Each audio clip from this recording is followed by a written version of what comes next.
ముకుందక కష్టం మహాభాగవరేణ్య రూప దేవోత్తమం త్వాం గణయామి నూనం. అప్పుడు ఈతడి వృత్తాంతము లోకానికందరికీ తెలియజేద్దామని శ్రీకృష్ణ స్వామి అనుగ్రహ భావంతో, మహానుభావ ఎవరో అయ్యాను, ఇంతటి శ్రేష్ఠతమైనటువంటి రూపం కలిగిన నిన్ను దేవదేవోత్తముడు అని నేను భావిస్తున్నాను. నీ వృత్తాంతం చెప్పవలసింది సుమా. దశామిమం వా కథమేన కర్మణ సంప్రాప్తితో శతదర్ఘ సుభద్ర ఆత్మానమాఖ్యాయిత వివిత్సతాం నహ యన్మన్యసే న క్షమమత్ర వక్తు. ఈ దశను నీవు ఎందుకు పొందావు? ఏదైనా చేయకూడని పని ఏమైనా చేశావా? చేసినందువల్ల ఇలాంటి స్థితిని పొందావా?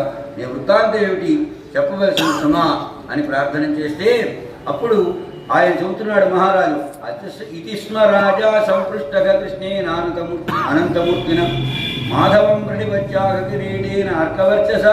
అలా అడిగినటువంటి ఆ శ్రీకృష్ణ స్వామిని చూసి అప్పుడు నమస్కారం చేసి